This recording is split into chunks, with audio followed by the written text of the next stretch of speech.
நான் வழக்கம் போல நம்ம நடிப்பை கொட்டணும். உடனே அப்படி இல்ல, லைட்டா பாருங்க, கண்ணை சிமிட்டாதீங்க, கண்ணை இங்கிட்டு பாருங்க, இங்கிட்டு பாருங்கன்னாரு. ஐயோ அப்படின்ட்டு ஒரு 6-7 டேக் ஆச்சு. அப்புறம் கஷ்டப்பட்டு ஓகே பண்ணியாச்சு. அப்புறம் அடுத்து அண்ணன் வந்தாரு, கருணாஸ் அண்ணன், ஃபுல் மேக்கப்போட எல்லாம் போட்டு என்னப்பா ஐடியா அப்படின்னாரு. எனக்கா உள்ளுக்குள்ள சிரிப்பு. சரி சரி வாங்க வாங்க அப்படின்ட்டு இங்கிட்டு வச்சாங்க கேமரா. அவர் அண்ணன் உட்காந்தாரு. என்னப்பா டைலாக்? Right okay right. இன்னொரு வித்து இன்னொரு அண்ணா அப்படி இல்லண்ணா. எனக்காங்கிட்ட சிரிப்பு. இவ்வளவு நேரம் நமக்கு கவுசர் கிளம்பிச்சு. அடுத்து அண்ணன் வந்தாரு, டுமுன்னாரு. பார்த்தா அவர் அப்படியே இன்னொரு மாதிரி அப்படியே 3வது டேக்ல அப்படியே என்னைய பார்த்தாரு. இப்பதானே முடிச்சிருக்கேன் நானு அப்படின்னா. அப்புறம் அவரு வேற 6 டேக் போனோம். என்னப்பா அது ரொம்ப இதா இருக்காப்புல, நல்லா தானே பண்றேன் என்ன ரொம்ப அப்புறம் போக நல்லா வரணும். நல்லாத்தான் பண்றேன்னு சொல்ற மாதிரி பண்ணா நல்லாத்தான் வரும். நமக்கு வர்றதானே தம்பி நம்ம பண்ண முடியும் இல்ல அப்படின்னாரு. இல்லண்ணே நல்லா தானே இருக்கு, பண்ணா கொஞ்சம் நல்லா இருக்கும்ட்டு.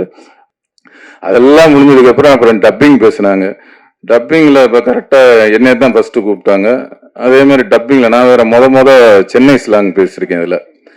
அதுல போனோன்னா சென்னை ஸ்லாங், என்னையா வேயா வேயா குறையா குந்தினியா, சாப்பிட்டியா துண்டியா, இது ஜாலியா பேசிடலாம் அப்படின்ட்டு போனா துண்டியா துண்டியா இல்லைங்க, அது அந்த டூ போடக்கூடாது, டூ பிரதர் அப்படின்னு. ஐயோ ஐயோ என்ன பண்ற, இன்னா இல்ல அப்படின்னு. ஐயோ தான் நாவா. ரெண்டாவது கஷ்டப்பட்டு முடிச்சு டப்பிங் ஒரு 4-5 நாள், ஒரு வாரம் போச்சு, முடிச்சுட்டேன். அண்ணன் கரெக்டா அடுத்து அண்ணன் கருணாஸ் நைட்டு போன, என்னப்பா தம்பி டப்பிங் எல்லாம் முடிச்சியா? முடிச்சுட்டேனே. உங்களுக்கு நாளைக்கு எனக்கு உள்ளுக்குள்ள சிரிப்பு. என்ன தம்பி சிரிக்கிற? இல்லண்ணே ஒண்ணும் இல்ல, நாளைக்கானே. சரி போயிட்டு வாங்க போயிட்டு வாங்க. பசங்களுடன் தோன்றி காதல் வளர்த்த களவாணி தனக்கென தனி பாணியை உருவாக்கி தமிழ் சினிமாவில் வாகை சூடி வரும் நாயகன். ஒரு பயணத்தின் பின்னத்துடன் ஒரு புது கதை. படத்தின் நாயகன் விமல் அவர்களை பேச அழைக்கிறோம்.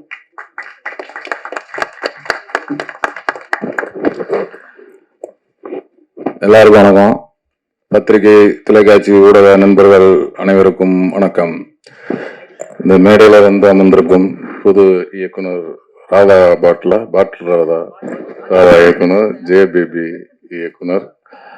அண்ணன் சொன்ன மாதிரி நான் அண்ணன் படம் பார்க்கலனே, பார்த்துட்டு உங்களுக்கு விரிவில் சொல்றேன். அப்புறம் அந்த ஆசண்ணன் நான் சொன்னேன்னா உடனே அதை ஏற்று வந்த எங்கள் அன்பு அண்ணன் SR பிரபாகரன் அவர்கள், தேனப்பண்ணன் அவர்கள், கதாநாயகி அவர்கள், ப்ரொடியூசர்லாம் அப்புறம் சொல்லுவோம், செந்தில்நாதன் அவர்கள், கவிஞர் சினேகன் அவர்கள். அவர் பாடல் மட்டும் இல்ல, இப்ப வர ரீல்ஸ்லயே வந்து ஃபேமிலிக்குள்ளெல்லாம் பூந்துட்டாரு.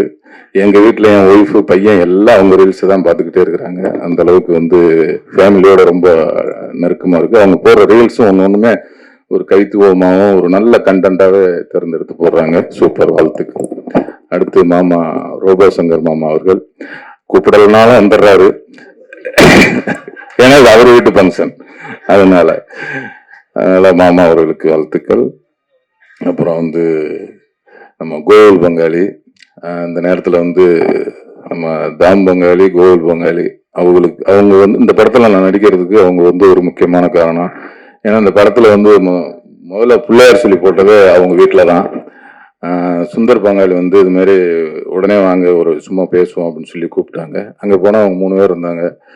என்ன பேசுவாங்க, எங்கேயாவது பர்த்டே பார்ட்டி இப்படி ஏதாவது பேசி ஃப்ரீயா இருக்கீங்களான்னு கேட்பாங்கன்ட்டு பார்த்தா இந்த ஒரு படம் எடுக்கலான் இருக்கான்.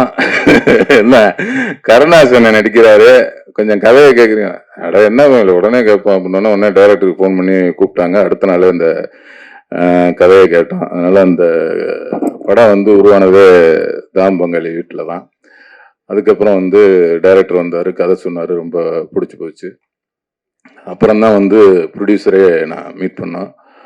எல்லாரும் சொன்ன மாதிரி ப்ரொடியூசர் சிவா கலரி அவர்கள் வந்து அண்ணன் சொன்ன மாதிரி உண்மையிலே ஒரு வெளுத்த தாய்ப்பால் தான். ஏன்னா ரொம்ப ஒரு வாக்கு கொடுத்தா அதை காப்பாற்றணும் அப்படின்னு நினைக்கிறதுல ரொம்ப மெனக்கெடுவார். அந்த மாதிரி ஒரு நல்ல கதையை பண்ணணும், ஒரு காசுங்கிறது முக்கியம் இல்லை, நம்ம ஒரு ஸ்டாண்டர்டா ஒரு நல்ல படம் பண்ணணும் அப்படின்னு நினைக்கிற ஒரு தயாரிப்பாளர். அந்த அளவுக்கு ஒரு நல்ல கதையா செலக்ட் பண்ணி அதுக்கான கதாபாத்திரங்களுக்கு நல்ல நல்ல ஆர்டிஸ்ட்டை செலக்ட் பண்ணி சிறப்பாக ஒரு டைரக்டரையும் அறிமுகப்படுத்தி இன்னைக்கு இந்த ஒரு மேடையில் எல்லாரும் உட்காந்துருக்கோம்னா அதுக்கு வந்து சிவா கல்லூரி அவர்கள் ரொம்ப முக்கியமான காரணம். அவர் இதேமாரி நல்ல நல்ல படங்கள்லாம் நடிக்கணும், அதில் நாங்கள்லாம் நடிக்கணும்னு ஆசைப்படுறோம். அப்புறம் இந்த படத்தோட இயக்குனர் மைக்கேல் அவர்கள், ஏன்னா நான் நிறைய வந்து புதுமுக இயக்குனர்களோட வேலை பார்த்துருக்கேன். நான் வேலை பார்த்த புதுமுக இயக்குனர் எல்லாமே இன்னைக்கு கொஞ்சம் ஒரு பெரிய டைரக்டராக இருக்கிறாங்க. அந்த வகையில் இவரும் ஒரு பெரிய டைரக்டராக வருவார். ஏன்னா எல்லாருமே நான் ஒரு பசங்களாக இருக்கட்டும், களவாணியாக இருக்கட்டும், நிறைய படங்களில் வந்து எல்லாமே அவங்களோட வாழ்க்கையில இருந்து சில விஷயங்களை, அவங்க அனுபவப்பட்ட விஷயங்களை வந்து இந்த படத்தில் வந்து அந்த ஹீரோ மேலே சொல்லியிருப்பாங்க. அது மாதிரி இதுலேயும் நம்ம மைக்கேல் பிரதர் வந்து அவர் வாழ்க்கையில் நடந்த இந்த இன்சிடெண்ட்டை வந்து இந்த ஹீரோ கதாபாத்திரத்து மேலே அந்த ஃபேமிலி இன்சிடெண்ட்லாம் நிறைய விஷயங்கள் அவர் லைஃப்பில் நடந்ததை சொல்லியிருக்கிறாரு. அதனால அதில் கொஞ்சம் வந்து ஒரு உயிர் இருக்கும், ஜீவன் இருக்கும். நம்ம பார்க்கும்போதும் நமக்கு அந்த இது உணர முடியும். அதனால் வந்து அவர் இனிமேல் வந்து ஒரு பெரிய நல்ல டைரக்டருங்கிற ஒரு இடத்துக்கு கண்டிப்பாக வந்துடுவார். நிறைய படங்கள் பண்ணணும்.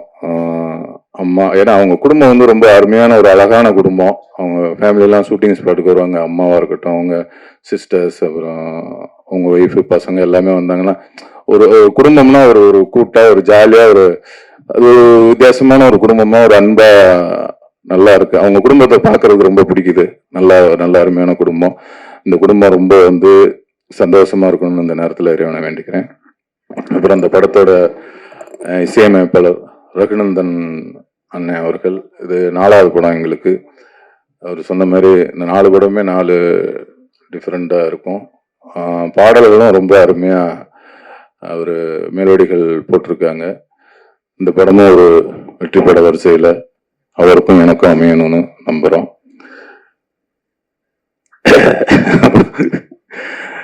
ரொம்ப நன்றி, எல்லாரும் இருந்தீங்க. அப்புறம் வந்து நம்ம கருணாசனும் நானும் வந்து ஒரு 15 வருஷம் பழக்கம். ஆனால் படமாக பண்ணது வந்து இதான் ஒரு 15 வருஷம் கழிச்சு இவ்வளோ அழுத்தமான ஒரு கேரக்டர் பண்ணணும் அப்படின்னு சொல்லி, அதுவும் ஒரு மைக்கேல் பிரதர் மூலியமா வரணும்னு சொல்லி இத்தனை வருஷமா காத்திருக்கிறதா நினைச்சிருக்கோம். ஏன்னா அந்த அளவுக்கு அழுத்தமான கேரக்டர். ரொம்ப அண்ணனும் ரொம்ப ரொம்ப எங்களுக்கு ஒரு ஃபர்ஸ்ட் 1 நாள் 2 நாள் கொஞ்சம் அதை பிடிக்கிறதுக்கு ஒரு மாதிரி எனக்கு கொஞ்சம் இதாக இருந்தது. அப்புறம் 2-3 நாள் ஷூட்டிங் போனதுக்கப்புறம் அதுக்கப்புறம் தான் அந்த கேரக்டருக்குள்ளே போக முடிஞ்சுது. ஃபர்ஸ்ட் நாள் பார்த்தீங்கன்னா நம்ம திருநெல்வேலியில் ஆம்புலன்ஸ்குள்ளே உட்கார வச்சிட்டாங்க. முத எனக்கு தான் க்ளோஸ் வைக்கிறாரு. கருணாசன் ரெடி ஆகிட்டு இருக்கிறாரு. எனக்கு ஃபர்ஸ்ட் வந்து கேமரா வச்சுட்டாங்க. வச்சோன்னே ஓகே, இங்கிட்டு பாருங்க, இப்போ இங்கிட்டு பாருங்க, இதுதான் இப்போ அவர் அண்ணன் இதை பேசிட்டு இருக்காங்க. அப்படியா அப்படின்ட்டு நான் வழக்கம் போல நம்ம நடிப்பை கொட்டணும். உடனே அப்படி இல்லை, லைட்டாக பாருங்க, கண்ணை சுமட்டாதீங்க, கண்ணை இங்கிட்டு பாருங்கன்னாரு. ஐயோ அப்படின்ட்டு ஒரு 6-7 டேக் ஆச்சு. அப்புறம் கஷ்டப்பட்டு ஓகே பண்ணியாச்சு. அப்புறம் அடுத்து அண்ணன் வந்தாரு, கருணாசன் ஃபுல் மேக்கப்போட எல்லாம் போட்டு என்னப்பா ரெடியா அப்படின்னாரு. எனக்கா உள்ளுக்குள்ள சிரிப்பு. சரி வாங்க அப்படின்ட்டு இங்கிட்ட வச்சாங்க கேமரா. அவர் அண்ணன் உட்காந்தாரு. என்னப்பா டைலாக்?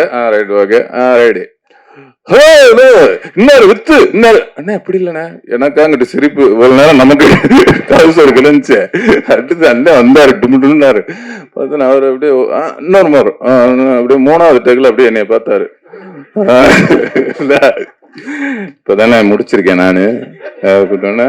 அப்புறம் அவர் வேற 6 டேக் போனோம். என்னப்பா அது ரொம்ப இதா இருக்காப்புல, நல்லா தானே பண்றேன், என்ன ரொம்ப அப்புறம் போக நல்லா வரணும். நல்லாத்தான் பண்றேன்னு சொல்ற மாதிரி பண்ணா நல்லாத்தான் வரும், நமக்கு வர்றதானே தம்பி நம்ம பண்ண முடியும் அப்படின்னாரு. இல்லைண்ணே நல்லா தானே இருக்கு, பண்ணா கொஞ்சம் நல்லா இருக்கும்ட்டு.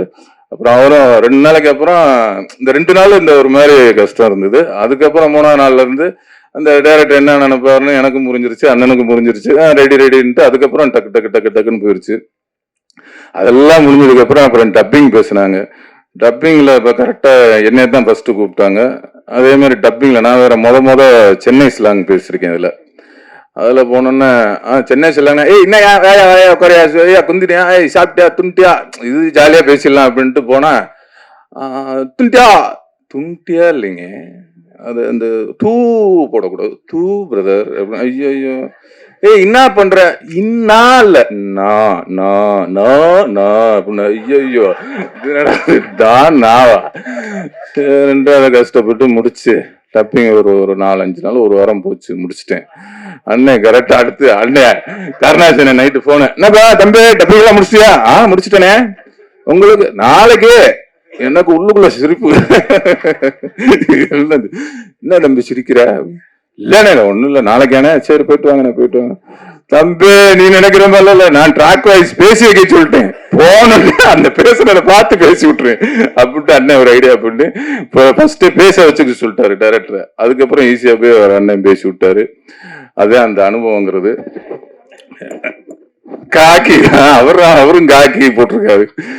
அதனால வந்து ரொம்ப இல்ல அந்த அளவுக்கு ஒரு உன்னிப்பா வந்து வேலை கூடிய ஒரு, ஏன்னா நம்ம இந்த மாதிரி படம் நடிச்சதில்ல. நம்ம நடிச்சதெல்லாம் வந்தியா போனியா அந்த மாதிரிதான் போயிட்டு இருக்கு. இது கொஞ்சம் ஒரு வேற 2 பேருமே, நானும் அண்ணனும் சரி, கொஞ்சம் ரொம்ப மெனக்கட்டு பண்ணியிருக்கோம். அந்த மெனக்கட்டு இது வந்து மைக்கேல் அவர்கள் வந்து எங்களுக்கு வேலை வாங்கியிருக்காரு. ஒரு நல்ல படம், இந்த மாதிரி ஒரு நல்ல படத்தை எடுத்த தயாரிப்பாளர்களுக்கும் இதுல வேலை செஞ்ச நம்ம கேமராமேன், எடிட்டர் சார் அவர்கள், அந்த கவிஞர் அவர்கள், அவங்க பாட்டு மட்டும் எழுதல, ஸ்பாட்லேயே வந்து ரொம்ப சுறுசுறுப்பா ஒர்க் பண்ணக்கூடியவங்கள அவங்களும் ஒருத்தர். அதனால இந்த படத்துல வேலை செஞ்ச அனைத்து டெக்னீஷியர்கள், அனைத்து உதவி இயக்குநர்கள் எல்லாத்துக்கும் இந்த நேரத்தில் நன்றி சொல்லிக்கிறேன். அதே மாதிரி மேனேஜர் வெங்கட் அண்ணன், கண்ணன் எல்லாருமே ரொம்ப சப்போர்ட்டிவா இருந்தாங்க. எல்லாருக்கும் இந்த நேரத்தில் நன்றி சொல்லிக்கிறேன். யாரையும் விட்டு போயிருந்தா கூட மன்னிச்சுக்கோங்க. இந்த படத்தை நல்லபடியா மக்கள்கிட்ட கொண்டு போய் சேர்த்து நல்லபடியா எழுதணும், உங்க எல்லாத்தையும் வேண்டிக்கிறேன். நன்றி, வணக்கம். வெளியீடு சிறப்பு விருந்தினர்கள் வெளியிட படக்குழுவினர் இப்போது பெற்றுக்கொள்வார்கள். ஃபர்ஸ்ட் வீடியோ எடுத்துருங்க, அப்புறமா போட்டோஸ் எடுத்துடலாம்.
போகுமிடம் வெகு தூரமில்லை. விழாவிற்கு வந்திருந்து சிறப்பித்த அனைவருக்கும் அன்பும் நன்றியும். தேங்க்யூ.